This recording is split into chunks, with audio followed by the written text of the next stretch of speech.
Okay, so my name is Bernard Haykel. I am a professor at Princeton University and work on Arabian history and politics. I have worked on Yemen and more recently on Saudi Arabia. And I'm Charles Schmitz. I'm a professor at Towson University in Baltimore. I'm the president of the American Institute of Yemeni Studies, and I'm a scholar at the Middle East Institute, and I work almost exclusively on Yemen. Okay, excellent. It's really nice to be here and to be talking to you. Do you want to go first and lay out how you see the present situation in Yemen? Okay. First, the most recent news that we have is that the president is probably more seriously wounded than we were led to believe yesterday. The official reports from the government is that he has some scratches on his face, but there is now some reports out that he has been more seriously wounded, and certainly his recorded talk yesterday led us to believe that he was hurting and probably under sedation, which would imply that he was more hurt than they are letting on. What does this mean for the conflict? Well, we're not sure. But let me sort of lay out the contours of the conflict at the moment. The current bloodshed that is occurring in Sana'a is mostly an inter-elite conflict between the Al-Ahmar brothers, who are the leaders of the Hashid Confederation. There are 10 sons, but not all of them are involved. There are some Hamid and Hussein and Saleh who are involved in the leadership of the SLAC and the leadership of the Hashid Tribal Confederation. They are fighting with the president and his sons, a fight between the Saleh family and the Al-Ahmar family over the leadership of Yemen. This is the main fight that's happening right now. This is different from the protests have been going on for quite some time. They are somewhat interrelated and somewhat separate. The president accuses the Al-Ahmar brothers of being behind the protests. He says that they spurred the whole thing on, and that what's going on is not an uprising of the street against a dictatorial regime, but rather a coup attempt where the street is being used by a family who has very much been part of the regime, quite close to the regime for 30 years, and now has turned on the president. And he's using this current violence to try and marginalize the Al-Ahmar brothers by taking them out. And I think he's trying also to sort of confuse people in the sense of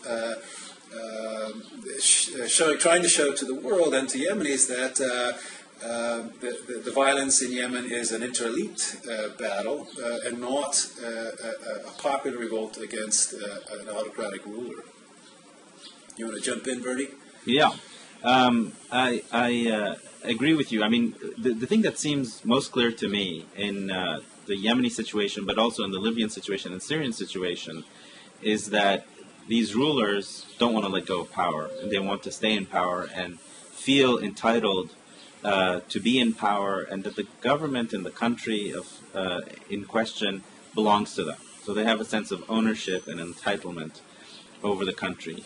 And in the case of Ali Abdullah Saleh, who came to power in 1978, after the two preceding presidents had been assassinated, he has kept himself in power largely by keeping everyone off balance, playing the game of divide and rule, preventing the country from developing firm and institutions, a regular kind of politics that we would recognize as normal and institutionalized, but rather keeping the country in a semi-chaotic state of flux, and then using the argument that he's the only one who can keep a lid on the country, keep the country from falling apart, using that argument with outside powers, namely the Saudis, but also the Americans and the Europeans, in order to garner support, political as well as financial, for his own rule. That's essentially been his game. His game is a game of surviving by keeping his enemies divided or co-opted and dependent on him. And in the case of Yemen, there's this family, the Ahmar family that you just mentioned. This is an old family. It's a family that has a very important political leadership, a history of political leadership in the north of Yemen, largely because they're the inheritors of the chieftaincy of this big tribal confederation, the Hashid Tribal Confederation, which is one of two tribal confederations in the north, and it's a smaller of the two. The other one is called Bakil, and they have played a role. This Ahmar family has played a role in the revolution of 1962 in Yemen, in ultimately the victory of the Republican side over the Royalist side by the end of the 1960s. And the Ahmars came to an agreement with Ali Abdullah Saleh to share rule, but ultimately giving President Saleh the larger piece of the pie. Now, the situation then develops so that the paramount sheikh of Hashid, a man called Abdullah al-Ahmar, dies, and he has sons. And the president is still in power, President Saleh is still in power, but his sons have gotten older. And so the squabble is over how to share rule, how to share the cake or the pie in Yemen, but also how to divide up the rule amongst the sons, who are now more numerous, and therefore the situation gets more complicated as Sheikh Abdullah dies, and the president wants his son to succeed him, a man called Ahmad, who leads a group of anti-terrorist forces that is trained and armed by the United States. And the situation sort of devolves over this conflict over the future of the country. At the same time, go ahead. Well, I was just going to jump in and elaborate a little bit on Al-Ahmar's power, the tribal confederation of Hashid. I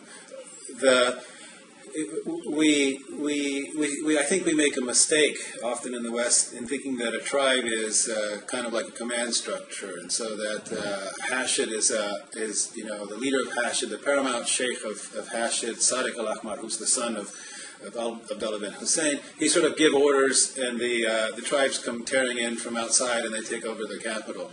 In fact, tribal politics are very loose. The second largest family in Hashid, Jidan family, they are with the president. Tribal politics are very fractured. Tribes are, first and foremost, locally interested. In other words, they are very small geographic units who are interested in their very local position. And so it's not an army, it's not an organization that some leader can sort of lead the troops into battle. The leader is only a leader in as much as his call to gather is heard by the tribesmen in each particular moment. In other words, it depends on the legitimacy of the call to battle. Each individual tribesman will make a decision about this, about whether they feel this is legitimate conflict or not. And so, for example, in this current conflict... And money also plays a role. I mean, whether you have, yes. Whether the real leader has money to co-opt and subsidize these people. Exactly. And the Al-Ahmar brothers are kind of a new phenomenon. This is what I wanted to get into, because there's been quite a bit of social change in Yemen. And tribes, in fact, I think are beginning to lose the role that they used to have in Yemen. There are many people who say, oh, Yemen is a tribal society. That's a little bit of a static conception. There's been very important developments, particularly in the northern tribes, in the last 10 years.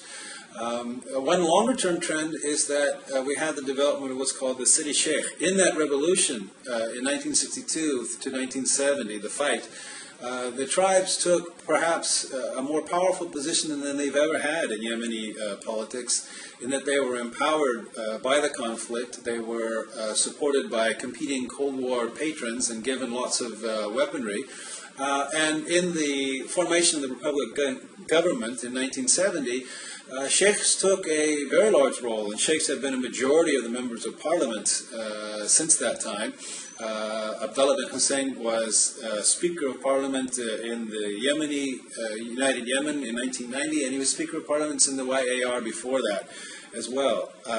And so the tribes took a very, very big role in government. But as they came into the city, many of the sheikhs became what they call city sheikhs. In other words, these are people who became important military commanders, they became merchants, they became members of parliament, they became part of the national government and the overall national society in that sense. And many of them lost touch, actually, with their roots in the countryside. And this is why, for example, the protesters, a large number of them, are actually individual tribesmen who left their guns and left their areas, their territories, and went to the city to protest because they were protesting conditions in the north.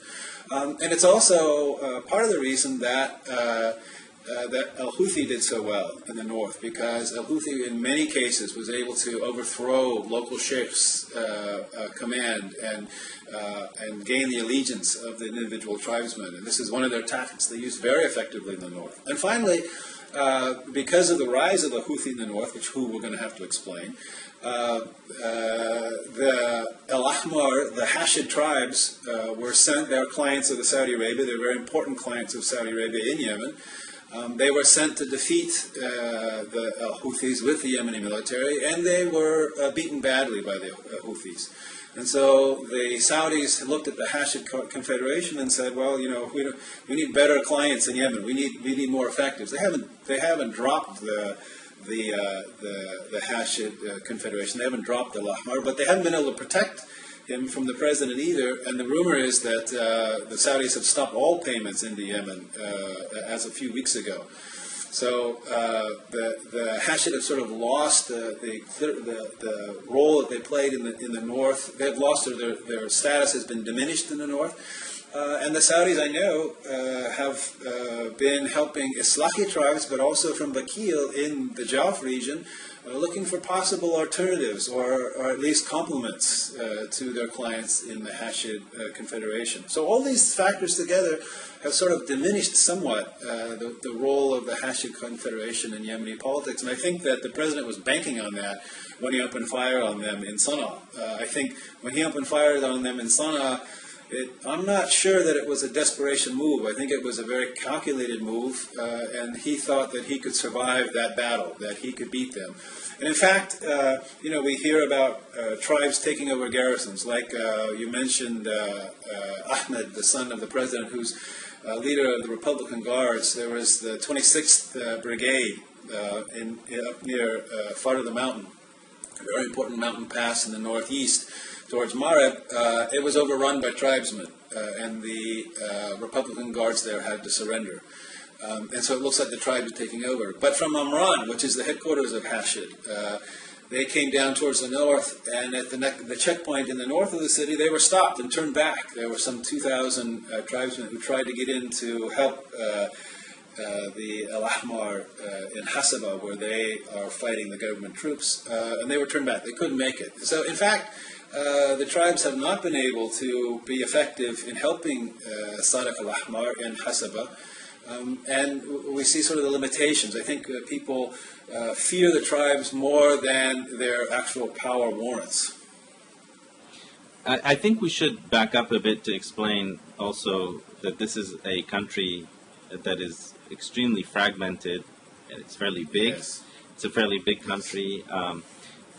Maybe we should just give some basic facts about the population and how diverse this place is, and also how complicated it is. Yes. So not only do you have tribes who have been weakened in many ways, and certainly the Hashid, as you just mentioned, but you also have this is a country that is an amalgamation of two different countries in 1990.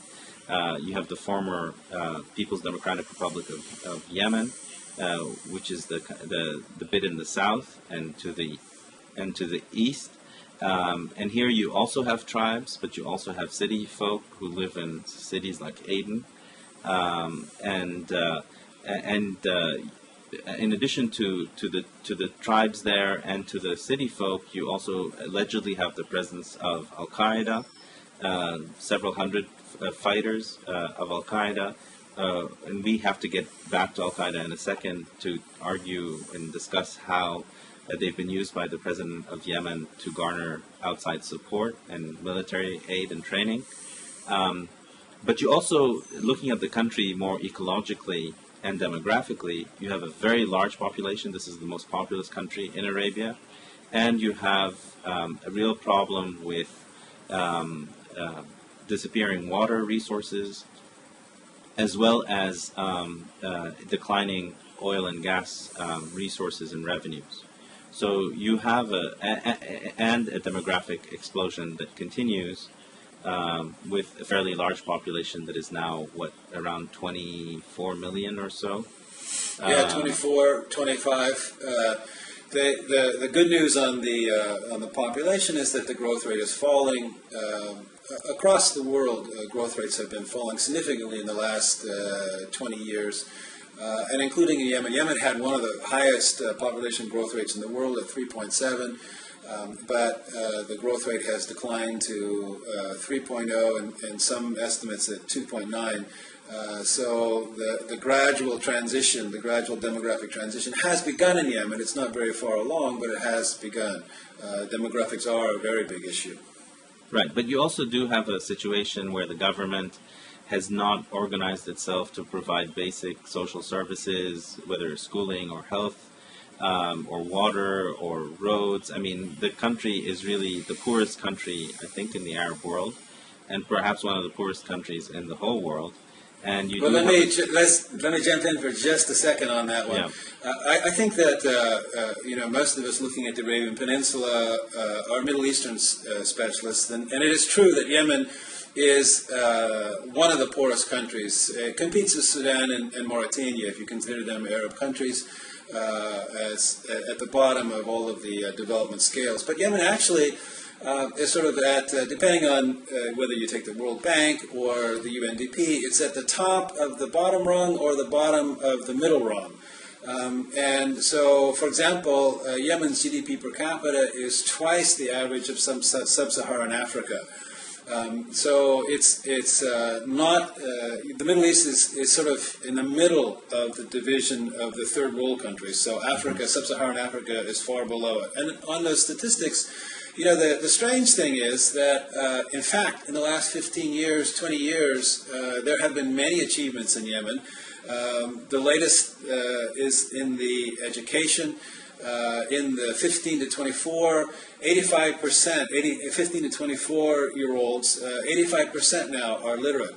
So, in fact, the oil revenues of the last 20 years have not been totally wasted. Life expectancy has risen significantly.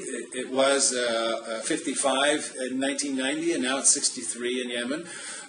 There have been lots of road building in Yemen. In 2000, Yemen had about 8,000 kilometers of paved road, and today they have 13,000 kilometers of paved road. So there have been some investments in both the social and the physical infrastructure. It just hasn't kept up, is the problem. And right. As you say, Yemen's oil revenues, which it has depended upon for the last 20 years, oil over the last decade has made up 75% of government revenues, 30% of GDP, and about 85% of exports. And the oil revenues are running out. In fact, since March, they've been pumping no oil because in March, the Marab tribesmen blew up the main pipelines, and there have been labor disputes in the south such that there is no oil coming out of Yemen right now.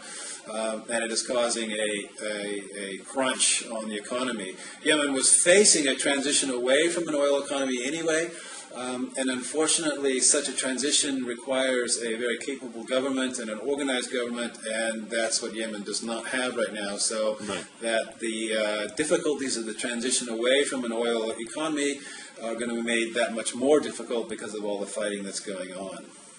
And it's also, I think, fair to say that, most of Yemen's economic problems would disappear virtually overnight if Yemen was somehow included into the Gulf Cooperation Council economic zone, and Yemeni laborers were able to freely go to countries like Saudi Arabia or Kuwait or the UAE or Qatar to work there. This would make a huge difference. Yes, this is a very, very important point. Yes. Yeah, it is. It's like the magic wand that would solve the problem for Yemen.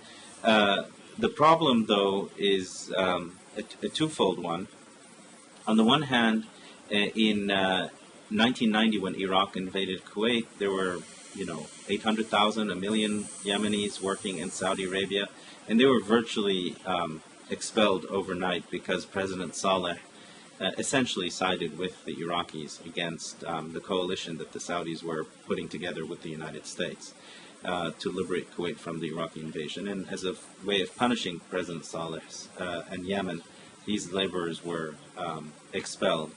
And since then, it has been very difficult for Yemenis to actually go from Yemen to the Gulf Cooperation Council countries to work there. The second issue, and this is on the other hand, is the fact that the Saudis and the Gulf countries don't really want Yemeni laborers because Yemenis are Arabs and they're very similar to the other Gulf Arabs nationals, and might feel entitled if they were to stay in these countries long enough and become natives, as it were, as opposed to, let's say, a Filipino or an Indian or Pakistani or Bangladeshi who will always remain foreign and never get the sense of entitlement if he or she, typically he, were to live in Saudi Arabia for 20 years. He can still be expelled overnight and never be given any of the rights that a Saudi citizen would have.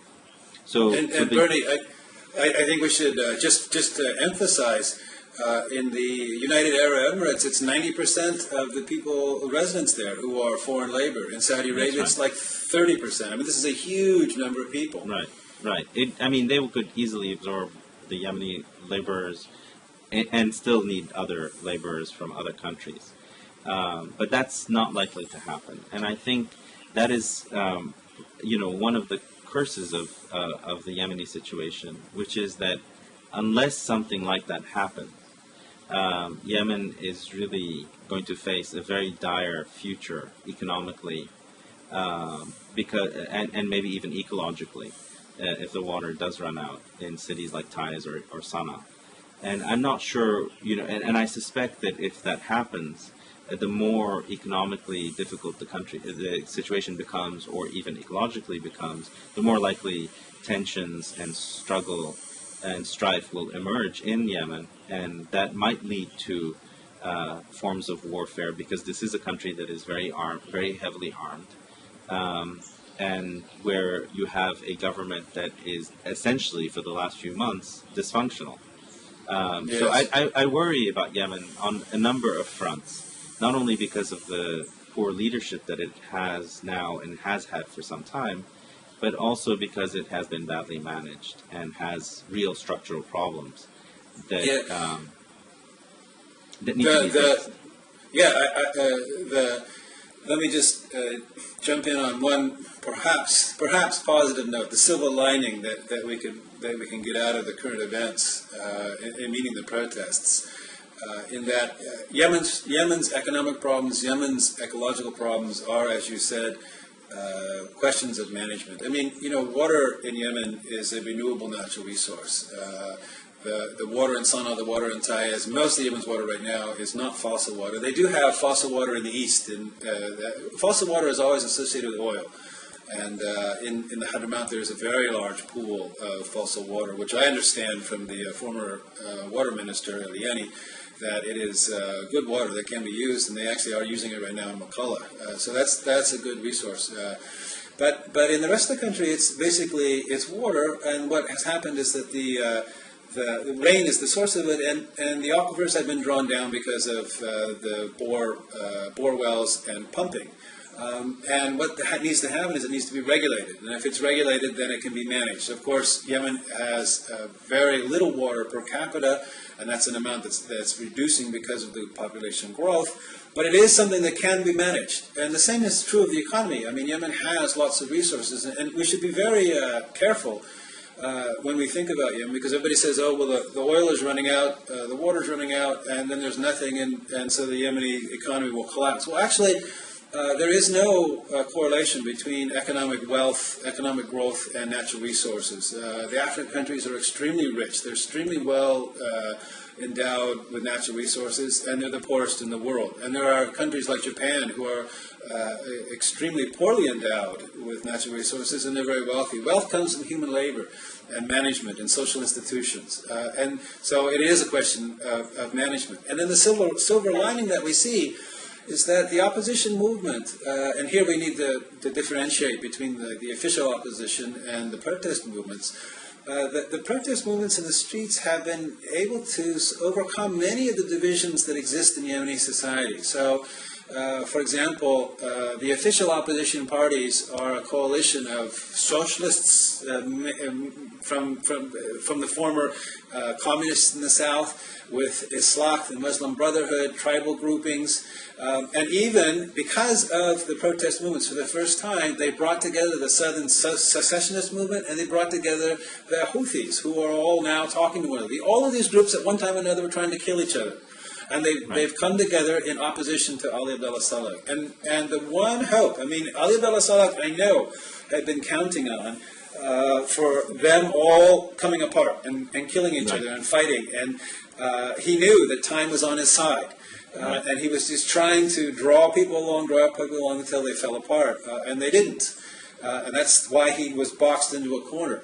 And the hope is that that opposition is transformed and realizes that no one of them can rule Yemen. That realizes that they have to sort of institutionalize a broad-based government that includes all of them, or the whole thing will fall apart.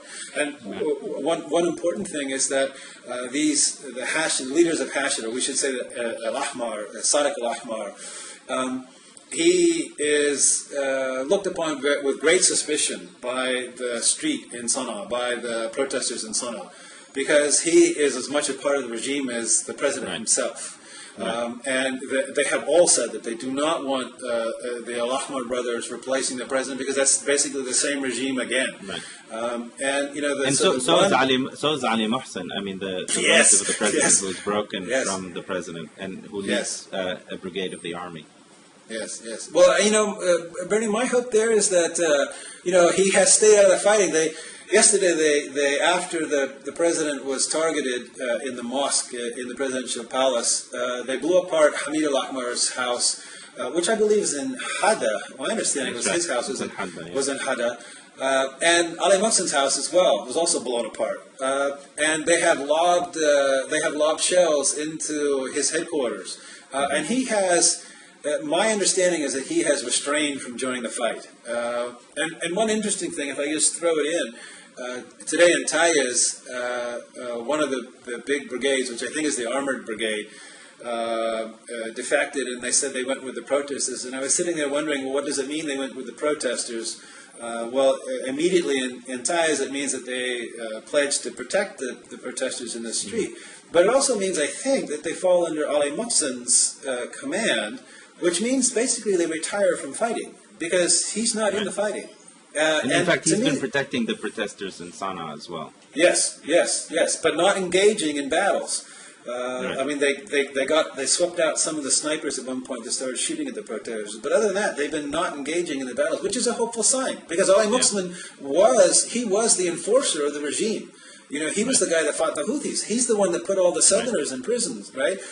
He was the military might of Ali Abdullah Saleh, and now he's retiring. I mean, now he's he was also the connection to Salafis and to Al-Qaeda as well. Yes. But here he is. So what I see hopeful in that is, perhaps change. I mean, he has said, look, I'm tired of this, and I want to retire. And, Right. so far his actions have shown that perhaps he would, which is hopeful. I mean, he may work in some way with a new government, Yeah. In, I mean, I think you're right. I just worry that whether it's the Ahmars or Ali Mohsen, I mean, the people who have been partners with Ali Abdullah Saleh, the president, and now who are in opposition, any of them, were they to come to power, would be unacceptable, I think, to the majority street, of yes. Yemenis, to the street. Yes, And yeah, the hopeful signs, as you said, I mean, there are really hopeful signs that the street protesters have, like many Arabs in Egypt and Tunisia and elsewhere, have restrained from resorting to violence. They have not, been violent. They have maintained an incredible discipline. Yes. In demanding dignity and better governance and more transparency and a change of regime, again without violence. The problem, though, is that there's no leadership that has emerged from within that from within the demonstrators who can represent them, and they don't seem to have an ideology, which is maybe a good thing as well.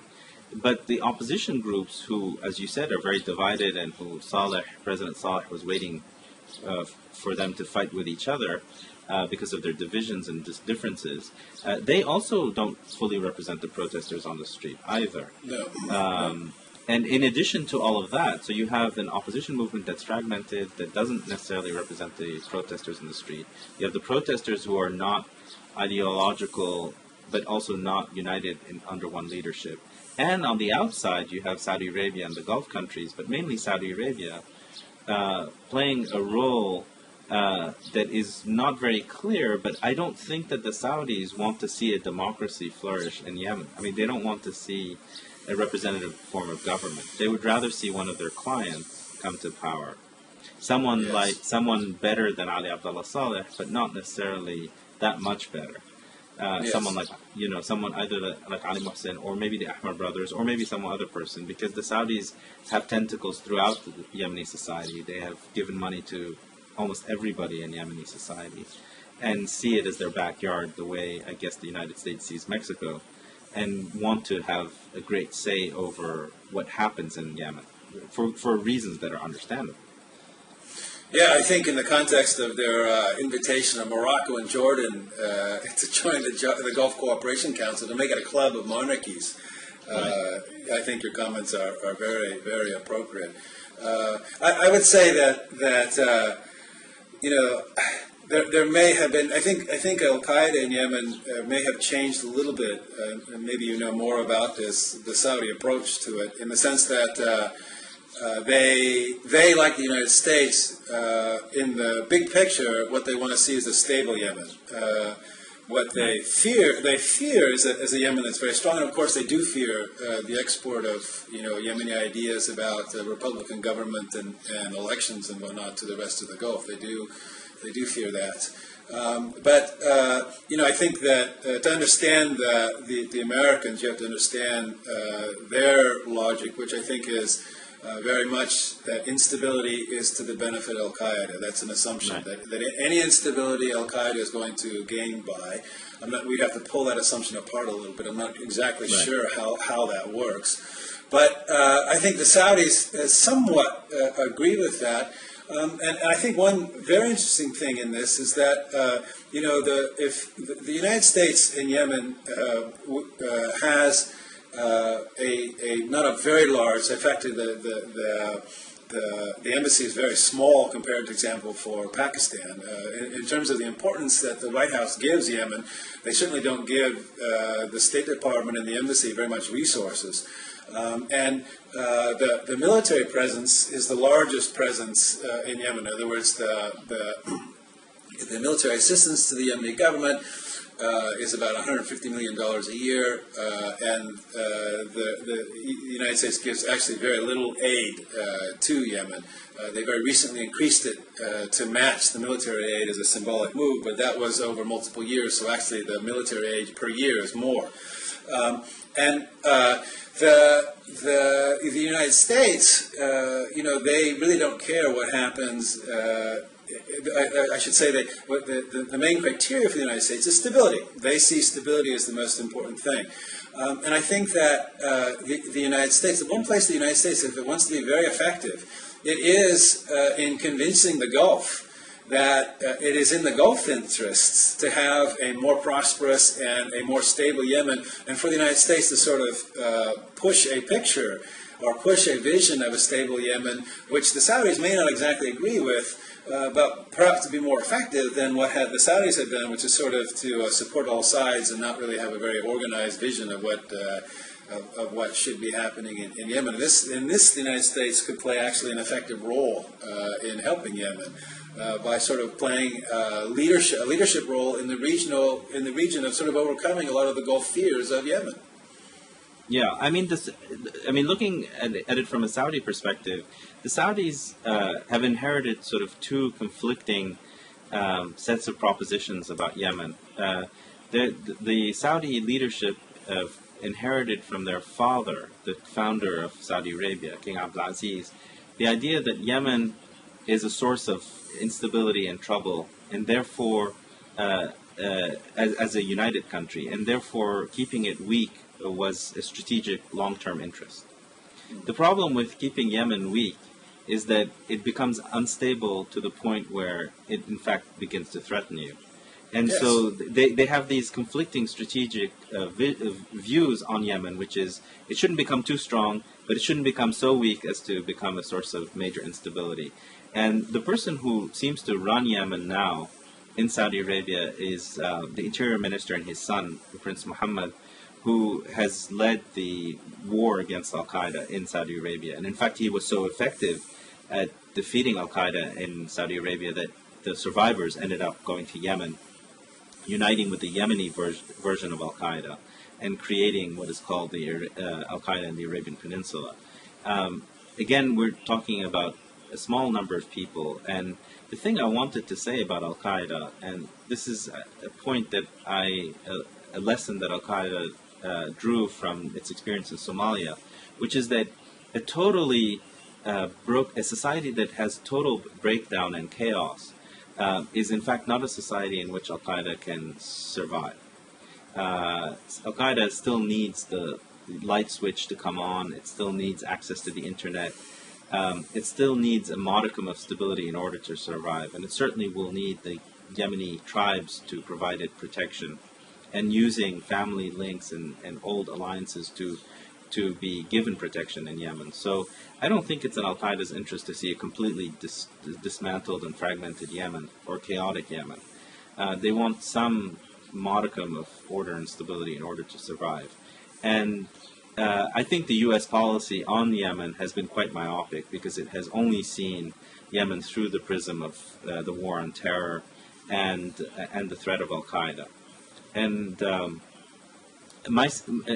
president of Yemen has known about this for a long time and has always played up the threat of Al-Qaeda in order to get American support and to confirm this vision that Yemen is only important because of the threat of Al-Qaeda. And I think you're right. The Americans must convince the Gulf countries that the long-term stability and economic development of Yemen is in fact in their interest, but also in the interest of the United States and of the world, because if Yemen is stable and prosperous, a group like Al-Qaeda will be ostracized and cut down to size. And we're not talking about a large number of people anyway when we talk about Al-Qaeda. We're only talking about a few hundred men.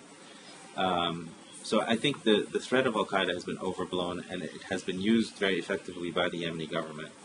And it is time that the strategic interests of the United States and of the Gulf think about Yemen in a more complicated, more holistic way than just the threat of terror and the threat of Al-Qaeda.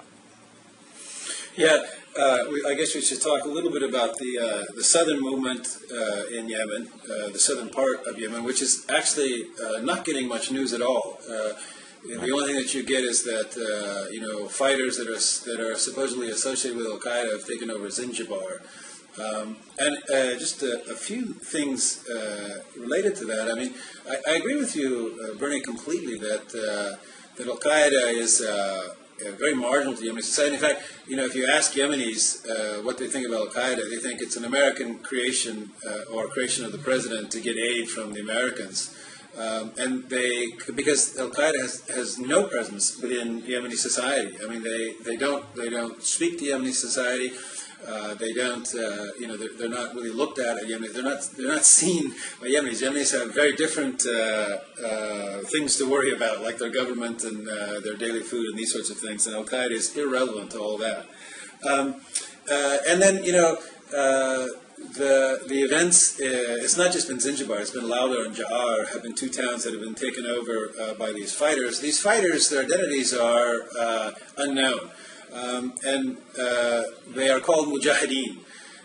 And many people in Yemen say that these mujahideen are tied with the regime, and that in fact, as you said, the president spurred them on, told them to fight, and told actually his security forces to withdraw from those areas so that the world would see, and particularly the United States would see, that there is this danger, that these people are going to take over. But in fact, I wonder about the logic of Al-Qaeda, if it's Al-Qaeda, taking territory, trying to hold territory. I mean, that doesn't seem to be a logical goal at all for Al-Qaeda. It would be suicide for them to try and hold territory, because they would be a military target. They would be easily taken down. Right. And, Al-Qaeda wants an area they can work in, but they're not about sort of controlling territory. The mujahideen, there have been many people that are mujahideen, and mujahideen are not terrorists, and this is not a war of terrorist tactics down there. They are fighting conventional war down there. They have played many different roles in Yemen. They played a role in the war of the North against the South. They played a role after the defeat of the South in the South, and there have been lots of trouble in this area called Abyan and Shabwa, where they have long had up in the mountains bases and places to hide and whatnot. Jamal al-Badwi, a famous personality who was associated by the United States with the coal bombing, he was twice captured up in a place called al-Hatat, which is up in that region. But these are many different people, and they have many different interests, and they should not be all lumped together as Al-Qaeda, and they should not be lumped together as terrorists either. That in order to deal with them, the local Yemeni society and the Yemeni national state is going to have to deal with them in various ways, militarily or by police or by political negotiation or what have you. But often U.S. intervention, for example, with drone strikes are counterproductive, because in fact they turn people against or they turn people in support of who's being targeted, because they see them being targeted unfairly. Right. And in the South, there has been a lot of trouble. The secessionist movement, or the Hirak as it's called, is mostly led by ex-officers of the Southern military, right, who got together in 2007 and began a movement to sort of reconcile themselves amongst each other, because they've been trying to kill each other. And they reconciled themselves, the different factions, and tried to promote Southern interests. And they are the ones that are behind this Southern movement, which has been a peaceful movement. It has been a movement of civil disobedience. In fact, they preceded the movement in Tunis by many years in their civil disobedience movement. And they have basically shut down at least the eastern part of the South, the western part, in Abyan, Shabwa, Lahij, and Aden. They have, the civil disobedience has sort of paralyzed much of the country there for a number of years. They are quite independent of Al-Qaeda. The president often has tried to conflate Al-Qaeda with them. These people are sort of secular socialists. They have nothing to do with Al-Qaeda. Al-Qaeda is their enemy. And they have, the idea of stick. Yeah, I mean, I think what the president has often done is to take advantage of the ignorance of outsiders of Yemen, and basically turn his domestic enemies into people that the outsiders would recognize. So with the South, he's used the threat of Al-Qaeda against southern opposition elements. In the North, he's used Iran and identified Iran with the Houthis, who are a Zaidi group, and we'll get to them in a second, in order to garner the support of the Saudis and also the United States. So this has been a long-term ploy of his to always turn his domestic enemies into enemies that outsiders can identify and therefore help him fight. In the South, and you're a much better expert at the South than I am, but my sense of the South is that many Southerners feel that President Saleh has essentially abused them by bringing in his own people, some of whom are Southerners, but essentially taking a lot of the lands that formerly were owned by the government and by the Socialist Party, appropriating mob-like fashion, appropriating a lot of lands in the South and properties and wealth that belongs to Southerners, essentially acting like a mobster in the South. And the Southerners, because they are beneficiaries of a socialist system in the Cold War years, feel themselves to be, let's call them civilizationally superior or a bit more advanced than the Northerners, because they had a very developed labor movement, they had free education, free health, they had a system that served them rather well. And they feel that the Northerners have basically, under Saleh, and the Northerners who were led by Saleh have basically parasite-like come and taken advantage of them. And so they have real resentment against Northern rule, which they feel is almost colonial in certain aspects of its domination of the South. And similarly, the Houthis, the people I mentioned earlier, these Zaidis, who are at the very north of the country in a town called Sada, next to the border of Saudi Arabia, feel that over many decades, but certainly under President Saleh's rule, that their cultural rights, their religious rights, as well as their autonomy and economic well-being has been threatened by Saleh and by the government in Sana'a. And they finally, in the 2000s, after the American invasion of Iraq and the 9/11 attacks and so on, felt that they could use the feeling of anger and resentment at the United States and the alliance that President Saleh had with the United States to push for certain rights and demands that they had locally. And therefore they started demonstrating in mosques against the regime. And the regime then, under President Saleh, with the use of Ali Mohsen, attacked them militarily and physically. And much to the surprise of most people, including the regime itself, the Houthis, these Zaidis, were able to defeat the army, the national army that had come to crush them. Repeatedly were able to do this. And so again, you have a domestic situation with local resentments, local claims to certain rights being regionalized or internationalized in the way by President Saleh, and repeatedly failing against his domestic enemies. Yeah, Bernie, let me point out two things on that. One, both in the North and the South, these conflicts that you mentioned, Al-Ahmar brothers were key in taking land in the South. The Hadramis, for example, cannot stand Sadiq al-Ahmar, who's the president, because he personally went down and took over large chunks of land. Ali Mohsen is key in the pillage that went on in Aden and the pillage that went on in Houta and those regions. So they have a lot of resentment against those old people who call themselves opposition, but they don't trust them at all. Right. And then in the North, it wasn't just the government, but of course it was the Hashid. It was the Al-Ahmar brothers who were fighting the Houthis, that were sent against the Houthis when they went up there. And then the Houthis themselves, it's important to realize that the leadership, Abd al-Malik now, it was Hussein, but now it's his brother Abd al-Malik, they are from very prominent Zaidi scholar families. A clan, and they are the leadership of the Houthi movement. But Houthis are not Zaidis in the sense that there are many people who are fighting for them fighting with them, not because there's 80, but because they are protecting them, but because they are fighting against the government. So there's tribal alliances that are going on. So this is a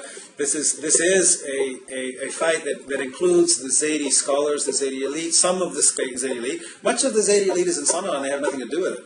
But the ones up in Sada, there is some of the Sada families, the scholarly families are there, and they're involved in the leadership. But many of the fighters are simply tribesmen who may or may not identify as Zaidi, but they are, as the Southerners and everybody else, fighting against the government they see, not representing their interests, and in fact hurting them. Right. And in fact, I mean, if you look at Yemen, you see a central government led by Saleh that has essentially, I keep going back to the metaphor of the mob and the mafia. I mean, I do see him and I do see his people as having behaved like this. I mean, they have abused and expropriated and taken wealth and property from lots and lots of Yemenis all over the country, whether in the south or in the north. And in the case of the Zaidis specifically, or the Southerners for that matter, they have shown very little respect for local cultural and religious rights. I mean, in the South, for instance, I remember in 1994, 1995, the patron saint of Aden, a Sufi shrine, was destroyed by Salafis, but who essentially were the goons of the government. And similarly, I remember at the same time, certain Zaidi tombs in the very north in Sada had been destroyed by, again, Salafis who were being backed by the government in Sana'a. So there's, a lot of resentment against this regime, both for the things they have done and the things they have not done. And by things they have not done, I mean, good governance, building institutions, transparent form of governance, and the corruption is, as you know, incredibly bad, has been incredibly bad in Yemen, and you have a lot of mismanagement, and all of this is now coming up to the fore.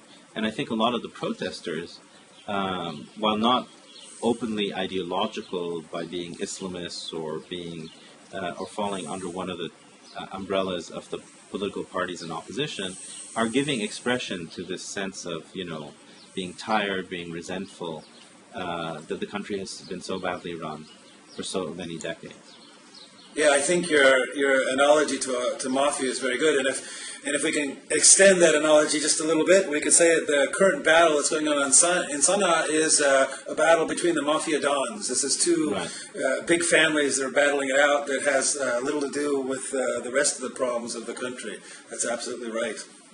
Yeah, and I think most of the protesters and most decent Yemenis would really hope that these two families wipe each other out, and so that can move on to a better and more future with a different leadership that is more accountable. Yeah, I take as an an analogy to Aden in 1986, where the socialist leadership basically killed itself. 75 of the top 100 leaders were killed. It was kind of, it's terrible, but if the Al-Ahmar and the Saleh family could do the same, they'd do a big favor to the country, I think. And in that light, one of you mentioned that there's no clear leadership among the protesters and among all the opposition groups and whatnot. I would say that Islah is the most powerful current in that. But I don't think that people should be afraid of people. You say Islah, and people hear Zandani, and then they fear Khomeini in Iran. And I think that's not true. I mean, Yemenis are very practical, and that the best thing that could happen to Yemen is to have a broad-based government, to have no clear leader, but to have a parliament that's really effective, and that it's very much shared government among a large number of different people. And Yemenis, as we've mentioned many times, are very diverse. So, Yemenis are not going to tolerate a government led by Zandani. The Houthi, for example, would absolutely refuse that, and they wouldn't participate. And at this point in Yemeni politics, the Houthis do have to be included. The same with the Southerners. They're not going to allow Zandani to rule, and they have to be let in as well. If there's going to be a united Yemen, the Southerners have to be in that government as well. So I mean, looking ahead though, we should probably wrap up. But looking ahead, I mean, what kind of possible projections or scenarios do you see? I mean, do you see, for instance, the possibility of a secession happening with the South breaking off, or maybe even the country breaking into more than just two parts? Or do you see a civil war? Do you see a Somalia-like situation emerging? Or do you see a new dictator emerging that replaces Saleh? I mean, how do you see the future? And perhaps you can say a bit about that, and then I can give my 2 cents worth, and we can end it. Okay, I got my crystal ball out here, okay? I'm looking at my crystal ball. But I would say one thing, I mean, we are in a civil war. The country has broken apart. There's fighting almost everywhere in the country right now. So it probably can get worse, but, I think we already are in the midst of a civil war. As far as Yemen breaking apart, I don't see this. The country is economically tied together. For example, the LNG project, the gas for the LNG project comes from Marib and it goes down to Belhaf, which is on the southern coast. So that cuts between the former borders. I think the North and the South needs each other. And I think that if you have an inclusive government, that everybody will get along. I would also say that, Yemen really needs elections because, in the South, I would be willing to bet that a vote on succession would not succeed. I think there are many diverse groups there, and that even among the top leadership, the call for succession was ambivalent. Once the call came to get rid of Ali Abdullah Saleh, they all joined in, and many of them quieted their secessionist demands. I think they can be negotiated with. The Houthi basically are running their own government in the north. Right. they have Sada and they have Jauf as well, and they have chunks of Marib, and they actually have chunks of Amran as well. They already are running their own government. But what I think is interesting about the Houthi is that after the last truce, when the Yemeni government and the Saudi government both got beat, the Houthi did not try to control territory in the sense that they allowed the Yemeni troops back on the border. They allowed the Yemeni military back through. So their goal is not to succeed. Their goal is to change the government. Their goal is to have their own autonomy. So what do I see? Hopefully, on the upside, a broad-based coalition government that can agree. The most important thing for Yemen is to begin to institutionalize the economy, to get the Yemeni private sector. The most important economic factor, we talked about integration into the Gulf, allowing Yemeni workers to go into the Gulf. Actually, there is some of that happening. But the most important thing, more important than that, is to get the Yemeni private sector to invest in Yemen. Anyone knows that in Yemen, if you get any money, the first thing you do with it is get it out. But if you have stable institutions and stable government, the Yemeni investors will come back in, and they are the key to reviving the Yemeni economy. So the upside would be a broad-based government with no sort of dominant leader, one that has to work institutionally, and that they would design institutions that would be stable and allow the economy to grow. I could see war festering for a long time. I could see this going on for a long time as well. People are armed. People do have their own local organizations, and it could kind of fester for quite some time. And the real danger, I think, is a humanitarian crisis. Yemen depends on its food to be imported. The staples are rice and wheat. It imports 90% of its wheat and 100% of its rice. And this is all dependent upon foreign exchange, which all came from oil. And the Yemenis, besides oil, don't have much to export. So they don't have access to foreign exchange. So there's a real possibility of a humanitarian crisis here. So that's my downside. And then in that context, you could have a strong man. Let's say Al-Ahmars, they succeed. That the Saleh family falls and Al-Ahmar takes over. Or you could see this war of the dawns. You could see the Ahmar and the Saleh family battling out for quite some time. They could do this for a while. and it could get quite bad. Yeah, I also worry about a humanitarian crisis because, as you know now, electricity is cut off for most of the time in Sana'a. There's a huge fuel shortage throughout the country. If the Saudis hadn't sent fuel tankers in recently, there would be no fuel in the country. And so I do worry about this humanitarian crisis developing. I think a lot of the future will depend on whether, President Saleh has really been hurt or not, and whether he survives this recent attack that happened yesterday.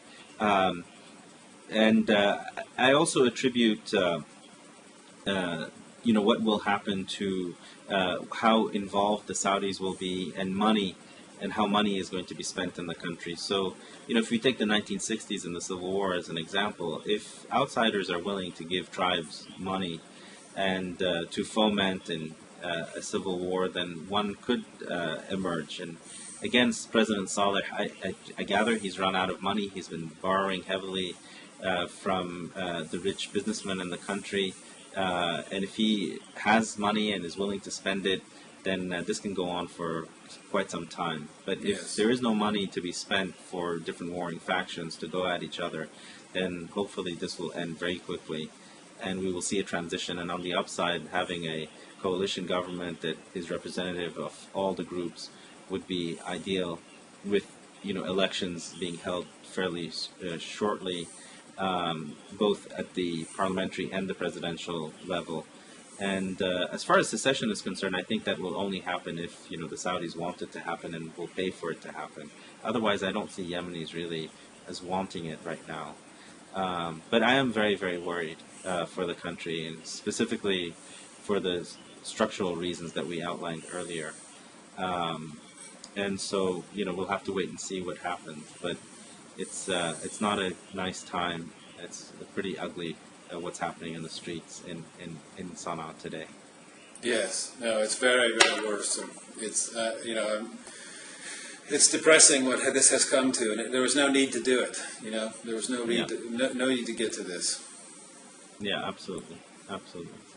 But anyway, the Arab Spring has definitely hit a tidal wall in Yemen and in Syria and in Libya, where you see these authoritarian regimes really not wanting to let go, and are willing to burn and the country down in a scorched earth policy like way before letting go, and that's sort of the reality.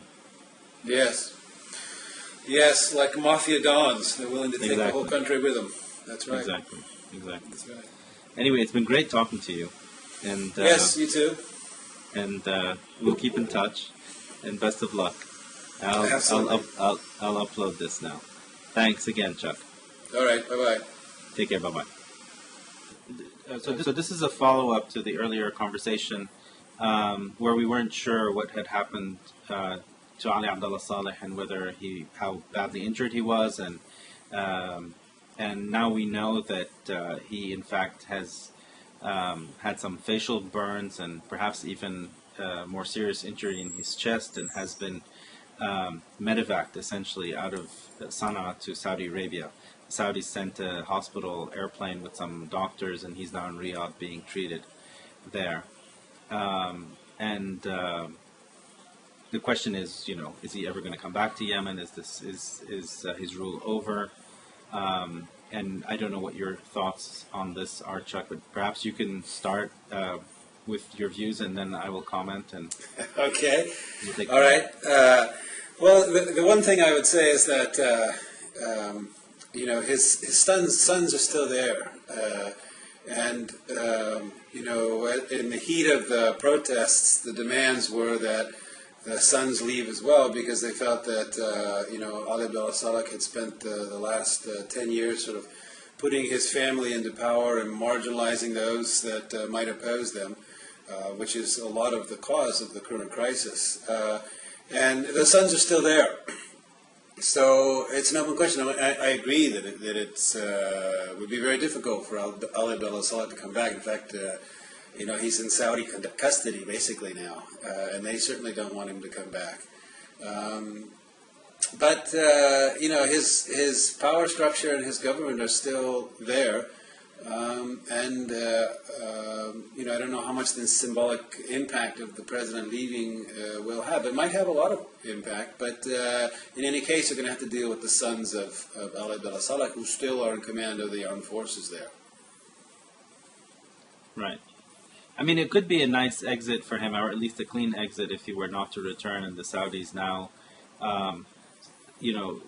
they've organized a truce as we speak. And if the truce holds, and if they are able to put together a coalition government or help a coalition government come together by using their influence but also their money, one can imagine a transition government that may or may not include people associated with Ali Abdullah Saleh, perhaps his sons, I'm not sure. And another possibility, of course, is that for the truce to break down and for him maybe to come back and then for the warfare to resume. I'm more doubtful of that latter scenario. I suspect that his time is up in Yemen.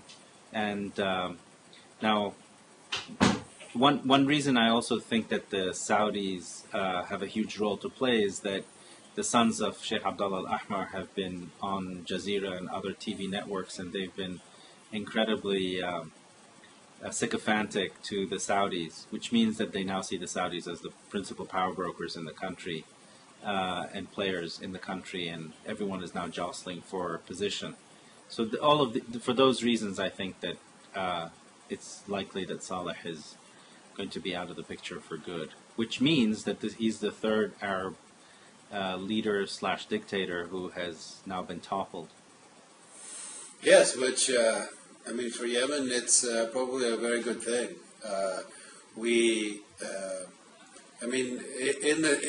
The best scenario, of course, is that you have a government that is legitimate enough, that has enough acceptance from people to organize elections. I mean, that's the key thing, is to have another set of elections.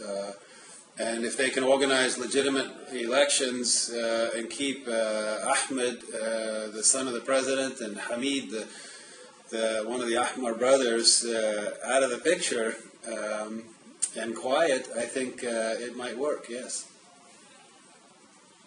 Yeah. I still do think, though, that the opposition and the Saudis, the formal opposition forces, as well as the Saudis, have a problem in that there's a disconnect, as we had discussed earlier, between the demonstrators on the street and this opposition leadership that doesn't really represent the people on the street. So there's still that disconnect there. And we have yet to see a leadership emerge from the street. No, I think that's actually a good thing. I mean, the street will probably be a check on the government for a while. I mean, the threat of them starting up again. And in fact, they probably are going to maintain for a while, which is a good thing. It's going to, this is a bit of transparency in governance. The people are going to have some power. I think that is one thing that has changed, and it's good. Yeah. I also hope that the Saudis and the Gulf states see this as an opportunity. Or see this as an opportunity and seize it, in that they will now see that the fate of Yemen and the future of Yemen, impinges greatly on their own situation domestically, and that they put the resources and the political capital into setting up a more stable Yemen, and a more prosperous Yemen, so that it doesn't come back. The situation doesn't again break down like it has recently and come back to haunt them 10 years or 15 years down the road. It would be in stark contrast to their policy in Bahrain, but right. Maybe they. Right.